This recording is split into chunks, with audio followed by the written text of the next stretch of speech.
नमस्कार मित्रों, जय हिंद। तो आज हम सीखेंगे साधारण ब्याज। आज हम क्या सीखेंगे?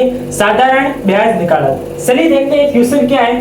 2000 रुपए है का 5% वार्षिक ब्याज की दर से 3 वर्ष का साधारण ब्याज ज्ञात करना है। आपने 2000 पैसे लिए हैं, ब्याज है वो कितना है? 5 रुपए। कितना है?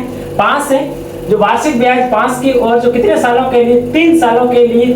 तो अब आपको इसको रिटर्न देने हैं पैसे, तो आपको पता लगाना है कि 3 सालों के लिए जो आपको ब्याज है वो कितना देना पड़ेगा।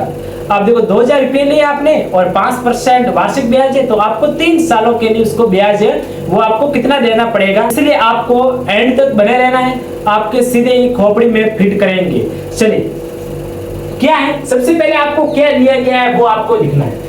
देखो मूलधन क्या है? 2000, जिसको इंग्लिश में बोलते हैं प्रिंसिपल। क्या बोलते हैं? मूलधन क्या है? जो रेसिपी क्या क्या दी गई है वो लिख लो। अब देखो, अब मूलधन और दर क्या है? दर है वो कितना है? 5%। कितना है? 5%। अब समय कितना है? समय कितना है? 3 साल। कितना है? 3 वर्ष। अब आपको समय है, मूलधन है 2000, दर है 5 और समय है 3।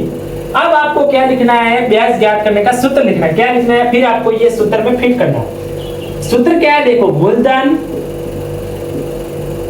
इंटू समय इंटू दर और बट्टे में 100। बट्टे में क्या है? ये आपको सूत्र है वो याद रखना है। खाते पीते धोते कैसे भी करके आपको बोलता ही रहना है। मूलधन इंटू समय इंटू दर बट्टे 100। मूलधन इंटू समय इंटू दर बट्टे 100। आपको अगर ये याद है तो आप आराम से निकाल दोगे। हाँ, कोई संदेह नहीं है। अब मूलधन कितना है?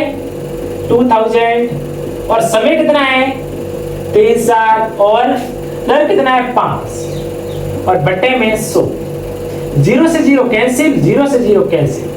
अब 20 इंटू 3 इंटू 5 करो, कितने हुए? 15। 5 दिया 15 इंटू 20। अब आप इसको मल्टीप्लाई करो, 20 इंटू 15 कितने हुए? 300। कितने हुए? 300। तो आपको ब्याज कितना देना पड़ेगा? 300 रुपये। कितना ब्याज देना पड़ेगा आपको? 300। कितना ब्याज देना पड़ेगा आपको? 300। आई होप आपको समझ में आ गया होगा। इसलिए अपने मित्रों के साथ भी शेयर करें और मेरे मोटिवेशन के लिए आपका लाइक